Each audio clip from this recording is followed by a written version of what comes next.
Yo, selamat datang di channel Warga Anime, warganya para wibu sedunia. Dan masih bersama Mr. Q di sini. Pada kesempatan kali ini, Mr. Q akan menceritakan alur cerita manhwa Solo Leveling spesial chapter 5 sampai chapter 7. Di mana kita akan diperlihatkan Jinwoo yang telah menyelamatkan dunia sekali lagi, dan kita juga diperlihatkan Sung Jinwoo yang telah bertemu dengan Cha Hae-in kembali. Dan langsung saja, tanpa basa-basi lagi, mari kita mulai.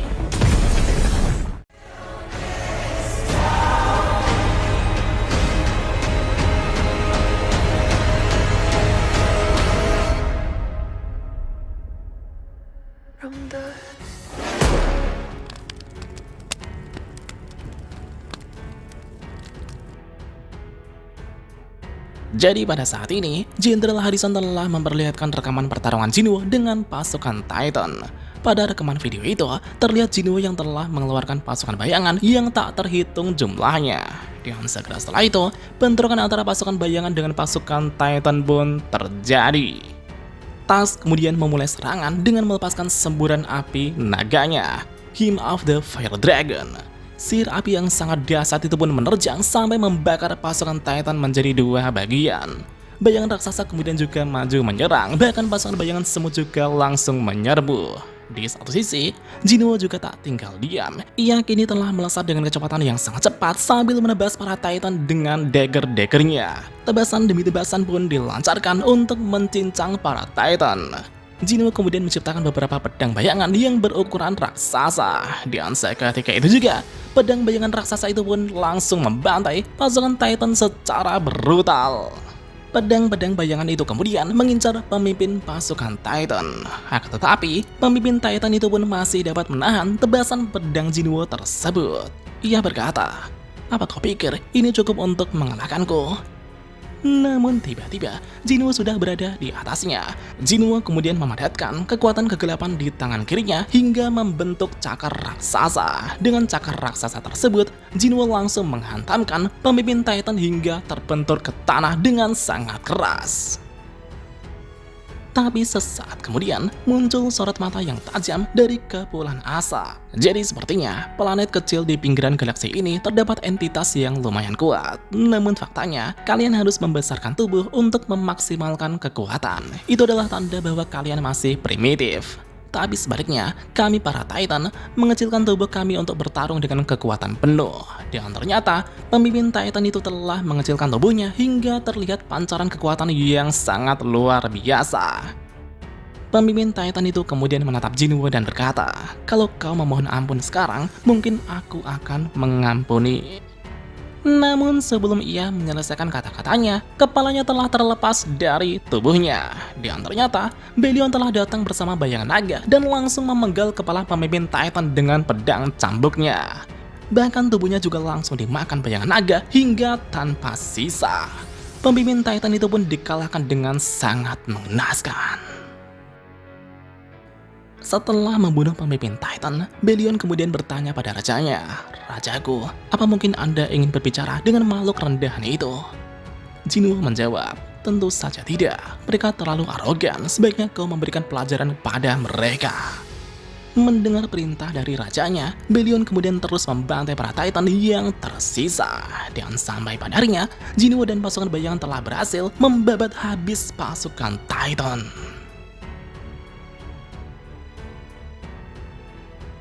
Scene kemudian kembali ke ruang rapat. Setelah Jenderal Harrison memperlihatkan rekaman pertarungan Jinwoo melawan para monster, Presiden dan semua orang di sana itu pun bertanya-tanya tentang siapa pemuda itu sebenarnya.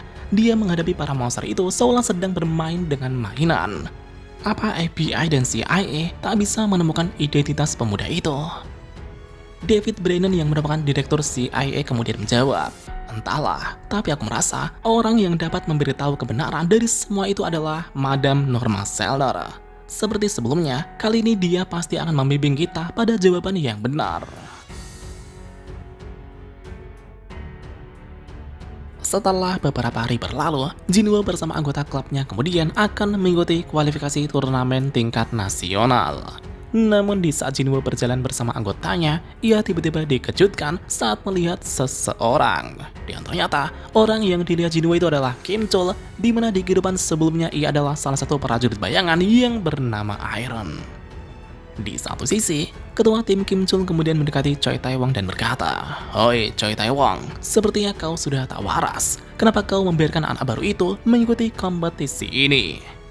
Choi Tae-won dengan santai menjawab, "Lihat saja, sebentar lagi mulutmu itu akan ternganga saat melihat bakat murid baru ini." Sedangkan di satu sisi, Kim Chul tiba-tiba merasakan dorongan kuat saat melihat ke arah Jinwoo. Dalam hati ia berkata, "Apa ini? Kenapa tubuhku tiba-tiba mendapat dorongan kuat untuk berlutut pada murid baru ini?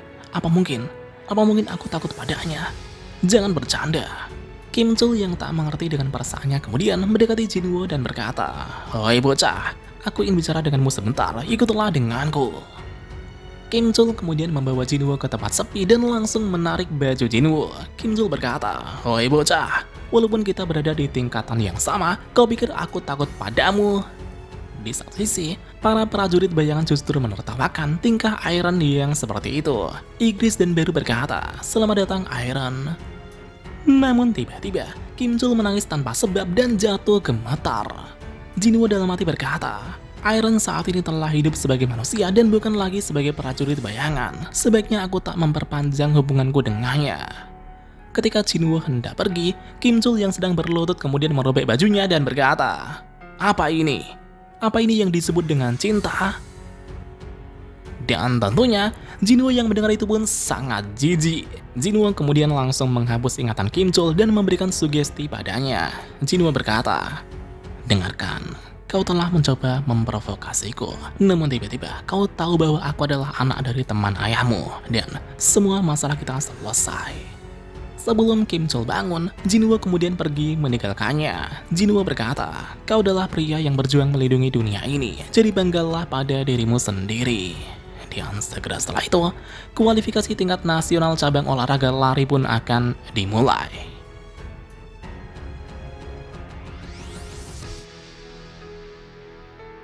Scene kemudian berpindah ke Amerika, di mana David Brennan telah menemui Madame Selner. Madame Selner dengan ramah kemudian menyambut David ke rumahnya. Madame Selner mengatakan bahwa sebelumnya sudah ada tamu lain yang datang ke rumahnya. Karena tak ingin mengganggu, David kemudian mengutarakan maksud kedatangannya kemari. Namun Madame Selner mengatakan bahwa dirinya sudah tidak bisa melihat masa depan kembali. "Aku hanya bisa mengambil sedikit bagian masa lalu sebagai jawaban. Aku tahu, kau pasti ingin menanyakan identitas pemuda yang bertarung melawan monster pada rekaman itu kan? Namun aku tak akan memberitahu apapun padamu tentang pemuda itu." Mendengar itu, David sedikit kesal dan berkata, "Madam, kau seharusnya tahu apa yang sudah dilakukan pemuda itu kan? Pemuda itu bisa menjadi ancaman besar bagi negara." Madame Selner menjawab bahwa, "Karena itulah aku tak akan mengatakan apapun. Seharusnya kau sudah melihat apa yang dilakukan pemuda itu kan?" David mengatakan bahwa ia telah melihatnya. Dia adalah manusia yang berdiri melawan pasukan monster raksasa yang sangat berbahaya. Kekuatannya sangat kuat sampai menimbulkan rasa takut pada orang yang melihatnya. Namun faktanya, dia sudah menyelamatkan umat manusia. Madame Selner kemudian mengatakan bahwa hal seperti itu bukanlah pertama kalinya terjadi di bumi. Hal seperti itu juga pernah terjadi di masa lalu. Mendengar itu, David sangat terkejut. "Apa maksudmu? Apa maksudmu umat manusia sudah beberapa kali menghadapi krisis dunia tanpa kita sadari? Tapi apakah Anda bisa menjamin pemuda itu tidaklah berbahaya?" Madame Selner menjawab, "Tentu saja, pemuda itu adalah pelindung umat manusia." David berkata, "Baiklah, kalau begitu aku juga percaya padamu karena kau bilang kau mengenalnya." Setelah David pergi, seseorang kemudian datang dan berkata, "Madame Selner, sebenarnya apa yang dilakukan pemuda di video itu sampai seorang David Brennan datang menemuimu?" Madame Selner menjawab bahwa pemuda itu telah menyelamatkan dunia. Dan ternyata, orang yang berbicara dengan Madame Selner sekarang adalah Thomas Andre. Thomas kemudian bertanya, "Kalau begitu, apa yang sedang dilakukan pahlawan yang menyelamatkan dunia saat ini?" Madame menjawab, "Entahlah, mungkin dia sedang menikmati masa mudanya di suatu tempat di dunia ini." Dan rupanya, Jinwoo kini telah menemui pujaan hatinya. Shin kemudian kembali ke tempat kualifikasi kejuaraan lari tingkat sekolah menengah yang akan dimulai. Semua peserta itu pun diharapkan berkumpul di lapangan. Dan segera setelah itu, pertandingan pun dimulai. Di sana terlihat Cha Hae-in telah mengikuti pertandingan lari dengan para peserta wanita lainnya. Ia yang awalnya tertinggal, kemudian memaksakan dirinya sekuat tenaga untuk mengejar ketertinggalannya. Sampai pada akhirnya, Cha Hae-in telah berhasil memenangkan pertandingan. Namun karena Cha Hae-in terlalu memaksakan dirinya, ia justru malah mengalami cedera pada kakinya. Ia kini tengah duduk di taman sambil memeriksa memar pada kakinya. Dalam hati ia berkata, "Aku memang berhasil lolos kualifikasi babak pertama ini, tapi apakah aku bisa melanjutkan babak yang tersisa dengan kondisi seperti ini? Ini sungguh menyebalkan." Di saat Cha Hae-in meratapi nasibnya, Jinwoo tiba-tiba datang menghampirinya dan berkata, "Apa kau ingin menyembunyikan cederamu?" Mendengar itu, Cha Hae-in itu pun menoleh ke arah Jinwoo dan bergumam, sepertinya dia juga seorang peserta. Jinwoo kemudian sedikit bercerita tentang kenalannya yang juga berlomba dengan kondisi seperti itu. Tapi pada akhirnya, dia justru malah memperparah cederanya dan menghabiskan 1 tahun untuk memulihkannya. Lalu dia berakhir menjadi atlet papan bawah dan hanya bisa menyesali keputusannya. Itulah yang terjadi pada kenalanku sebelumnya. Namun bukannya fokus pada pembicaraan, Cha Hae-in justru malah tertarik dengan aroma Jinwoo yang wangi. Sambil merintih kesakitan, Cha Hae-in berkata, "Terima kasih karena telah mengkhawatirkanku." Jinwoo kemudian mendekat dan mengaktifkan skill pemulihan untuk menyembuhkan kaki Cha Hae-in yang cedera. Jinwoo kemudian berkata, "Kau hanya punya 1 kesempatan. Larilah sekuat tenaga tanpa rasa penyesalan." Dan sesaat kemudian, memar di pergelangan kakinya itu pun sembuh seketika. Sebelum Jinwoo pergi, Cha Hae-in kemudian berkata, Tunggu dulu. Apakah kita pernah bertemu sebelumnya?" Namun Jinwoo justru tersenyum dan menjawab, "Ayo kita berlomba. Kalau kau lari bersamaku di kejuaraan nasional dan menang, aku akan memberitahumu segalanya." Cha Hae-in berkata, "Opa, kau itu anak SMA kan? Aku melihatmu memenangkan semua kualifikasi yang kau ikuti. Jadi bagaimana mungkin aku bisa mengalahkanmu?" Jinwoo menjawab, "Kalau begitu, aku anggap jawabanmu itu sebagai menyerah." Cha Hae-in kemudian berkata lagi, Kalau begitu, babak penyisihan akan berlangsung sebentar lagi. Bagaimana kalau kau mengatakan yang sebenarnya saat aku memecahkan rekornya?" Dalam hati Jinwoo berkata, entah dia remaja atau dewasa, dia memang tidak berubah. Jinwoo lantas menyetujui permintaannya. Dan sampai pada akhirnya, perlombaan itu pun telah selesai. Setelah beberapa waktu berlalu, Jinwoo terus menikmati masa-masa sekolahnya yang berlangsung damai. Ia telah melalui hari demi hari bersama sahabat dan klubnya di sekolah. Sesekali ia juga bermain game online di warnet. Bahkan di saat Jinwoo pulang di sekolah, ia terus didatangi Cha Hae-in yang sangat ceria. Dan bagaimanakah hubungan Jinwoo dengan Cha Hae-in selanjutnya? Mari kita lanjut di part selanjutnya.